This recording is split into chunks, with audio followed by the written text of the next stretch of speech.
Movie के start में हमें एक लेडी दिखाई जाती है जिसका नाम है चेन शूली। इसकी रिसेंटली डाइवोर्स हुई है। इसका और इसके हस्बैंड का एक बेटा भी है। इसके बेटे का नाम है पे वे। शूली चाहती है कि जैसा वो चाहती है उसका बेटा बिल्कुल वैसा करे। इसने अपने बेटे की कंप्लीट कस्टडी भी ले ली है और ये उसके साथ नए घर में शिफ्ट हो गई है। घर में एक वर्कर शूली की हेल्प कर रहा होता है बॉक्स उठाने में और जैसे ही वो चला जाता है ये फ्लोर क्लीन करना स्टार्ट कर देती है क्योंकि इसको डस्ट और गंदगी से चिढ़ है। इसको जर्म फोबिया है। हम देखते हैं कि ये हर वक्त सफाई ही करती रहती है। अब एक दिन जब ये अपने बेटे के रूम की सफाई कर रही होती है तो इसको बेड के नीचे से कोई बॉक्स मिलता है। इसे उस बॉक्स पर शक होता है। ये उसको खोलती है। उस बॉक्स के अंदर इसको स्कूल की स्टैम्प मिलती है जहाँ पर इसको पता चलता है कि इसका बेटा एक्चुअली में इसके सामने फेक टेस्ट दिखाता रहा है। स्कूल में पेवी अपने फ्रेंड के साथ बैठा होता है और ट्रिप की बातें कर रहा होता है। तभी एक लड़की आती है और पेवे के फ्रेंड का जैकेट मांगती है।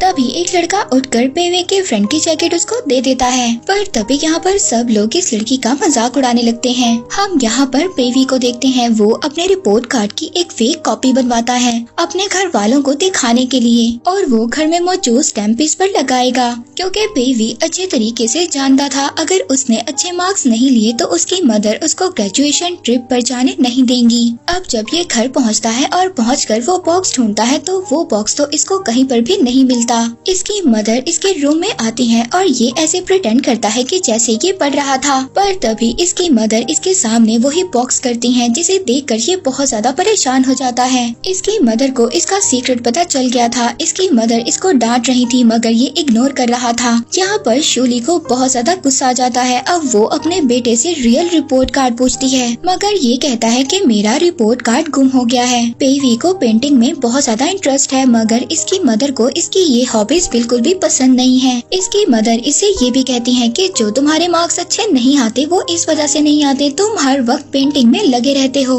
और साथ ही में इसकी मदर इससे ये भी कहती है कि तुम ग्रेजुएशन टूर पर नहीं जाओगे। अब यहाँ पर पेवी को गुस्सा आता है। वो कहता है कि अगर मेरे फादर आपकी जगह होते तो वो मुझे जरूर जाने देते। अब शूली यहाँ से चली जाती है। वो सारी रात जागती रहती है। इसके बाद वो अपने बेटे का गुस्सा ठीक करने के लिए उसका दरवाजा खटखटाती है मगर यहाँ पर पेवी कोई भी आंसर नहीं करता। इसके बाद ये एक स्टोर पर जाकर सिगरेट खरीदती है। वहाँ पर शूली को एक एडवर्टाइजमेंट दिखती है जहाँ पर एक आदमी कह रहा था क्या आपके बच्चे भी आपका कहना नहीं मानते। शूली जब ये सुनती है तो फौरन से उसकी तरफ देखती है। ये बड़े ही ध्यान से इस वक्फे को सुनने लगती है।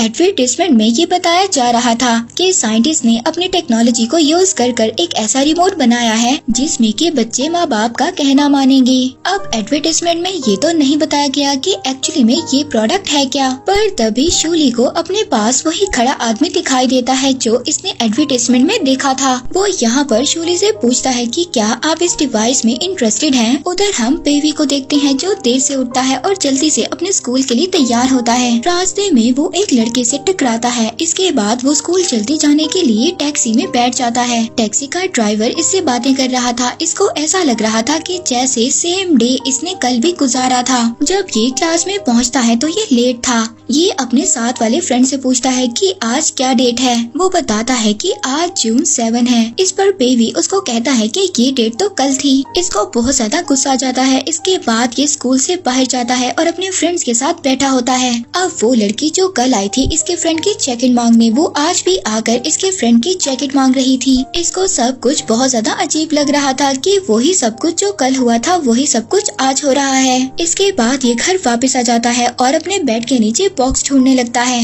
इसको पता था वो बॉक्स आज इसको नहीं मिलेगा मगर आज वो बॉक्स इसको बेड के नीचे से मिल जाता है। वो ये नहीं चाहता था कि कल की तरह का दिन आज फिर गुजरे कि इसकी मदर आज इसको फिर डांटे। ये फेक रिपोर्ट कार्ड लेता है, उस पर स्टैंप लगाकर अपनी मदर को दिखा देता है।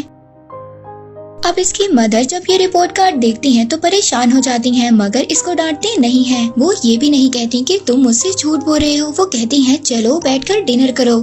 अब अगले दिन भी ये लेट ही उठता है। जब ये दोबारा जा रहा होता है तो रास्ते में उसी लड़के से टकराता है और तो और सेम टैक्सी में बैठता है। टैक्सी का ड्राइवर भी इससे बातें कर रहा था। वो वही बातें कर रहा था जो कल उस टैक्सी ड्राइवर ने की थी। अब इसको यहाँ पर ये बात समझ आ जाती है। अब यहाँ पर इसको समझ आ जाती है ये एक लूप में फंस चुका है। हर दिन वही होता है जो पिछले दिन हो चुका है। अब ये स्कूल जाता है और डेट चेक करता है। उस दिन भी 7 जून ही था और साथ ही में वही लड़की आकर दोबारा से इसके फ्रेंड का जैकेट मांगती है। अब ये बहुत ज्यादा परेशान हो गया था। ये घर दोबारा आता है और अपनी मदर को वही फेक कार्ड दिखाता है, मगर आज इसकी मदर इस कार्ड पर बिलीव नहीं करती। वो कहती है कि मैंने तुम्हें 3 चांसेस दिए हैं ताकि तुम अपनी गलती को ठीक कर सको, मगर ना ही तुमने अपनी गलती को ठीक किया और ना ही कोई सबक हासिल किया। पेवी अपनी मदर को बहुत ही हैरानी से देख रहा था। पेवी की मदर उसको बता रही थी, अगर तुमने अपनी गलती को ठीक नहीं किया तो तुम हमेशा इसी लूप में फंसकर रह जाओगे।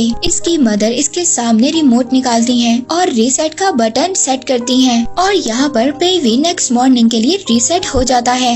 आज भी 7 जून में वो चौथी दफा उठा था। इसकी मदर ने उसी स्ट्रेंजर से इस डिवाइस को लिया था।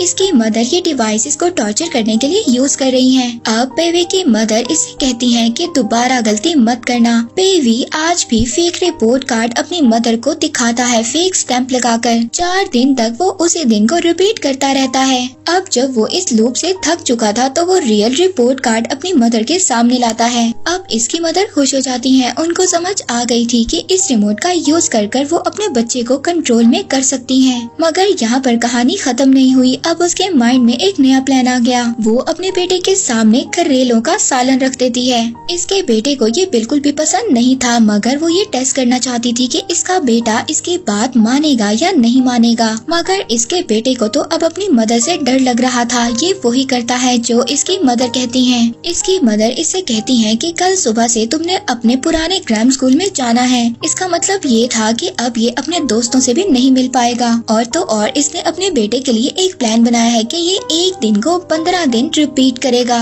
इसी तरह जब एक लेसन वो 15 दिन रिपीट करेगा तो उसको वो लेसन अच्छी तरह याद होगा। इसके फ्रेंड तो उसको एक ही बार पढ़ेंगे। अब जब ये स्कूल जा रहा था तो इसकी मदर इसको अपने पसंद के कपड़े पहनाती हैं। ये अपने स्कूल का पहला दिन 15 दफा रिपीट करता है। पेवे यहाँ पर अपनी लाइफ को खुद नहीं गुजार रहा था, बल्कि उसकी लाइफ पर उसकी मदर का कंट्रोल था। पेवे को अब इस लूप से घुटन महसूस हो रही थी। पेवे एक दिन अपने टीचर से मिलता है। ये अपने टीचर से कहता है कि मेरी मदर से रिक्वेस्ट करें कि वो मुझे ट्रिप पर जाने दें। अब टीचर जब पेवे की मदर से आकर मिलता है तो इसकी मदर को गुस्सा आ जाता है। वो कहती है कि मैं आपसे ज्यादा अच्छा अपने बेटे के बारे में जानती हूँ, आपको मुझे बताने की जरूरत नहीं है। नेक्स्ट डे हम देखते हैं पेवे एक लड़की से लाइब्रेरी में मिलता है जिसका नेम है चिंग फिंग लैन। दोनों को पेंटिंग और जूडो का शौक था। ये दोनों एक दूसरे के बहुत अच्छे दोस्त बन जाते हैं। ये दोनों प्रॉमिस करते हैं कि नेक्स्ट डे ये लोग जरूर मिलेंगे। ये देखते हैं कि आहिस्ता आहिस्ता इनकी फ्रेंडशिप बढ़ती जाती है। हम देखते हैं पेवी एक दिन अपनी क्लास छोड़कर फैंग लैन के घर पहुंच जाता है। फैंग लैन यहाँ पर उसको अपनी मदर से मिलवाती है जो कि एक पेंटर है और इसके बाद उसको अपने फादर से मिलवाती है जो कि एक म्यूजिशियन है। फैंग लैन के पेरेंट्स पेवी की मदर की तरह बिल्कुल भी नहीं है।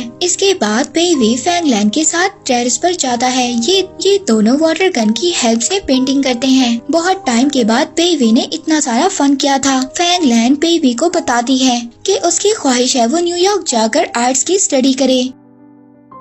वहाँ पर हम शूली को देखते हैं जिसके पास पेवी के टीचर की कॉल आती है। वो बताती है कि पेवी आज क्लास में एब्सेंट है। अब ये पेवी के फोन को ट्रैक कर लेती है और दोनों को एक साथ देखती है। अब शूली इन दोनों को डिनर पर लेकर जाती है और फैंग लैन से कुछ क्वेश्चंस पूछती है उसके बारे में। अब पेवी को ये घर ले आती है और कहती है कि आज के बाद तुम लाइब्रेरी नहीं जाओगे और उस लड़की से भी नहीं मिलोगे। यहाँ पर वो अपनी मदर से बहुत सॉरी करता है और कहता है कि आप मुझसे सब कुछ ले सकते हो मगर मेरी फ्रेंड को मुझसे मत लो। वो तो अपने बेटे की फीलिंग ही समझ नहीं पा रही। वो अपनी मदर के सामने रो रहा होता है मगर तभी पेवी की मदर एक और बार रीसेट का बटन दबा देती है। नेक्स्ट डे पेवी की लाइफ दोबारा से रीसेट होती है। ये फौरन से उठकर फैंग लैन से मिलने के लिए जाता है। मगर फैंगलैन तो इसको पहचानती ही नहीं है। यहाँ पर इसको कोई भी नहीं पहचान रहा था, मगर सिर्फ इसकी मदर ही इसको पहचान रही थी। हम देखते हैं पेवी बहुत ज्यादा टेंशन ले लेता है। ये आहिस्ता आहिस्ता बीमार होता जा रहा है और दिन ब दिन वीक होता जा रहा है। इसकी मदर इसका ख्याल रख रही है जितना कि वो रख सकती हैं कि ये ठीक हो जाए, मगर ये तो उठता ही नहीं है। ये कभी कभी उठता है और ज्यादातर सोया रहता है। हर वक्त ये अपने दोस्तों के साथ खेलने और फैंगलैन के साथ खेलने के ड्रीम्स देखता रहता है। इसके बाद हमें कुछ साल के बाद का सीन दिखाया जाता है जहाँ पर पेवी बड़ा हो गया है। इसको एक हाई इनकम जॉब मिल गई है और ये अपनी मदर के घर से निकल चुका है, मगर अब भी इसकी मदर इसकी लाइफ में बहुत ज्यादा इन्वॉल्व हैं। आज भी उनको जर्म फोबिया है और आज भी वो अपने बेटे को कंट्रोल करना चाहती हैं। पेवी एक लड़की को लाइक भी करता है, मगर उसकी मदर को उसका उस लड़की से मिलना बिल्कुल भी पसंद नहीं है। पेवी की मदर यहाँ पर एक लड़की को पसंद करती है। पेवी की मदर एक दिन एक डिनर अरेंज करती है। वहाँ पर वो पेवी और उसी लड़की को इनवाइट करती है। वो बताती है कि ये लड़की अमेरिका से आई है। वो चाहती थी कि पेवी उससे बात करे, मगर पेवी उसमें बिल्कुल भी इंटरेस्टेड नहीं है। डिनर के बाद शूली इन दोनों को अलग करती है, तो वहाँ पर वो लड़की उसको बताती है कि वो पेवी को बिल्कुल भी पसंद नहीं करती और ना ही उससे शादी करना चाहती है। पेवी भी उसको कहता है कि वो किसी और लड़की को पसंद करता है। ये लड़की पेवी को बताती है कि अमेरिका में उसकी लाइफ कैसी थी। यही बात से पेवी को फैंगलैन याद आ जाती है। वो आज भी फैंगलैन को याद करता है, उसको बिल्कुल भी नहीं भूला। उसकी मदर किस तरह से उसकी लाइफ में इन्वॉल्व हुई, वो आज भी अपनी मदर को ब्लेम करता है। अब जब ये घर आता है तो इंटरनेट पर फैंगलैन का नाम सर्च करता है। इसके बाद इसको पता चलता है कि फैंगलैन न्यूयॉर्क में एक आर्टिस्ट है। इनकी पिक्चर्स देखकर इसको अपना बचपन याद आ गया था। अगले दिन ये अपनी मदर की वेकेशन की फ्लाइट बुक कर देता है। इसकी मदर छुट्टियों के लिए यूरोप जाएंगी। अब जब इसकी मदर यूरोप जा रही होती है तो फौरन से ये घर जाता है और घर जाकर उसी रिमोट को ढूंढने लगता है, मगर पासपोर्ट नहीं मिलता। अब इसकी मदर को भी रास्ते में ये बात याद आती है कि वो पासपोर्ट तो घर ही भूल आई है। अब शोली जब घर वापस आती है तो वो घर के सामने अपने बेटे को देखती है, तो ये अपने बेटे से गुस्से से कहती है कि तुम इस रिमोट के साथ क्या करना चाहते हो। अब उस रिमोट को लेकर इसका बेटा जैसे ही इसके पास आ रहा होता है तो एक कार रोड पर उसको हिट कर देती है। सीन उस दिन पर शिफ्ट हो जाता है जहाँ पर ये पहले दिन फैंगलैन से मिला था। फैंगलैन उसकी तरफ देखती है और स्माइल करती है, मगर पेवी की आंखों में आंसू थे। आज वो काफी दिन बाद फैंगलैन से मिला है। अब यहाँ पर ये कहा जा सकता है जब गाड़ी ने पेवी को हिट किया तब शूली ने पेवी को उसके पास्ट में भेज दिया, क्योंकि बहुत टाइम से रिमोट को यूज नहीं किया गया था। ये उसी डेट पर सेट था जिस दिन पेवी पहले दिन फैंगलैन से मिला था। अब वहाँ पर शूली ने जब अपने बेटे को बचाने के लिए जल्दी से रिसेट का बटन दबाया तो उसने गलती से अपने बेटे को पास्ट में भेज दिया। और इसी के साथ ये मूवी एंड हो जाती है।